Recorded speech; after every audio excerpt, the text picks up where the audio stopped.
பாவக்காய் பொரியல் எப்படி செய்கிறதுன்னு பார்க்கலாம் வாங்க வீடியோக்குள்ளே போகலாம். ஸ்டவ் ஆன் பண்ணி ஒரு கடாய் வச்சுருக்கோம். 3 ஸ்பூன் எண்ணெய் ஆட் பண்ணிக்கலாம். கொஞ்சம் கடலைப்பருப்பு ஆட் பண்ணிக்கலாம்.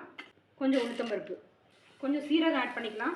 கொஞ்சம் கடுகு, கொஞ்சம் கருவேப்பிலை, ஒரு வெங்காயம் பெருசாக கட் பண்ணி வச்சுருக்கோம், அதை ஆட் பண்ணிக்கலாம்.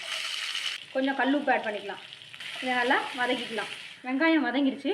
ஒரு தக்காளி பொடியாக கட் பண்ணி வச்சுருக்கோம், ஆட் பண்ணிக்கலாம். தக்காளியும் வதங்கட்டும். வெங்காயம் தக்காளி நல்லா வதங்கி பாவக்காய் கழுவி கட் பண்ணி வச்சுருக்கோம், ஆட் பண்ணிக்கலாம். இதுக்கு கொஞ்சம் உப்பு சேர்த்துக்கலாம். பச்சை வாசனை போகிற அளவுக்கு நல்லா எண்ணெயிலே வதக்கிடலாம். மஞ்சள்தூள் கொஞ்சம் ஆட் பண்ணிக்கலாம். மிளகாத்தூள் ஆட் பண்ணிக்கலாம்.